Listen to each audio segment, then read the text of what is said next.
quando a gente fala, né? E aí esse é um problema grave quando a gente Sim. fala de história de clubes, né? Isso. Enfim, como é que é separar a paixão daquilo que é fato? Como é que é trabalhar emoção e verdade na construção do processo? Como é que é isso para você? Porque assim, aqui, de certa forma, né, nós somos todos palestras, né? Então, então, como é que é separar esse processo? Existe a possibilidade de separar, de você narrar um fato sem colocar sobre ela uma opinião que você quer influenciar a cabeça ou ou você quer colocar uma determinada posição? Como é que é Claro, Alexandre. Você já respondeu essa pergunta na sua própria fala, né? Então, por exemplo, a emoção de um profissional do departamento histórico, como eu, por exemplo, como meus colegas, na grande maioria, são pessoas muito sérias, com técnicas, alguns com metodologia diferente, normal, tá tudo certo. Mas é assim, a emoção minha é de ir pesquisar, ponto. É o impulso de ir até a biblioteca, escolher e tal. Mas a partir do momento em que eu me debruço Sim.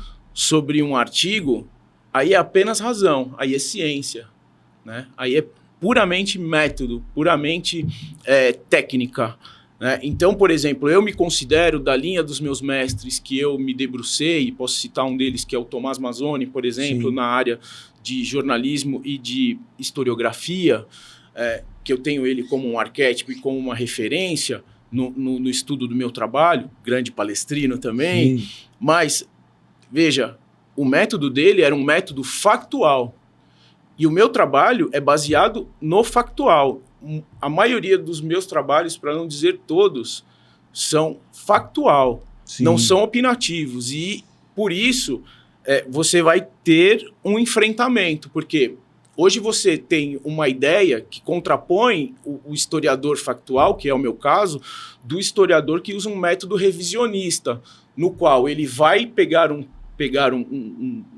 uma questão de uma determinada época, trazer para a nossa realidade e moldar aquilo a certos interesses e a certas necessidades do seu tempo.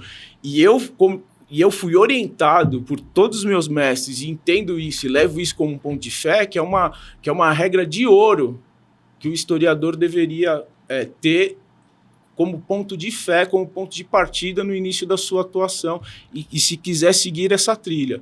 Que o erro principal dos historiadores, de uma maneira geral, é tentar usar a régua do presente para medir o passado, ou vice-versa. Quando você se debruça sobre essa atuação, a chance de errar e a chance de você estar lendo ou estar consumindo um conteúdo contaminado é muito maior.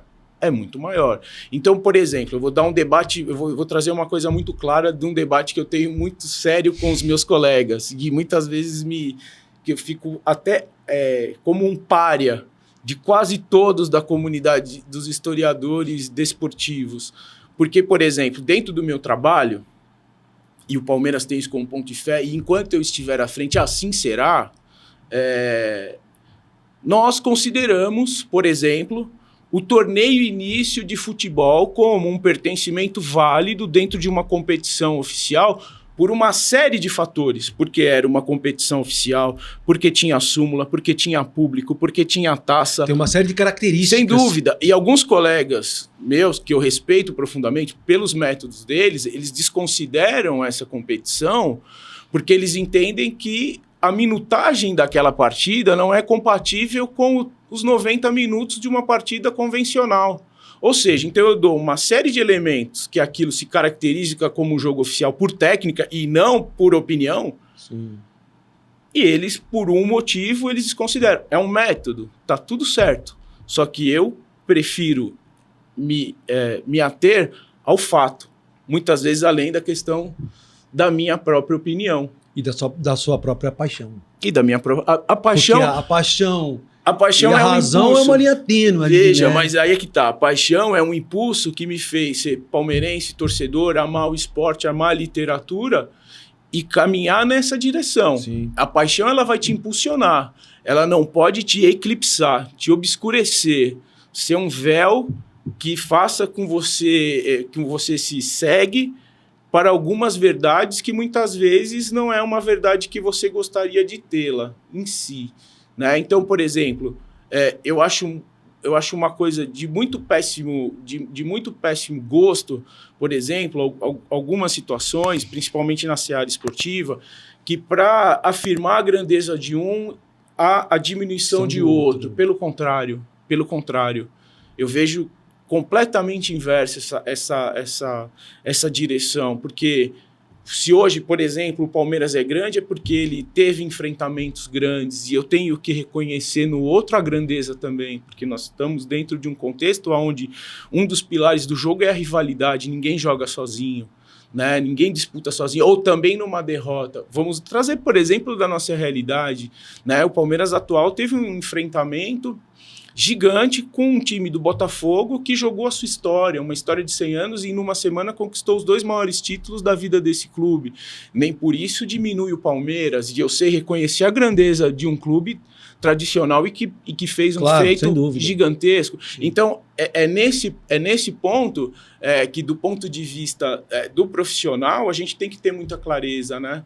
Obviamente, eu sou um torcedor, o que me impulsiona a estar nesse ambiente, mas isso não pode ser uma cegueira que faça com que eu seja uma pessoa completamente obstruída por uma paixão cega, né? Eu tenho que ter um entendimento.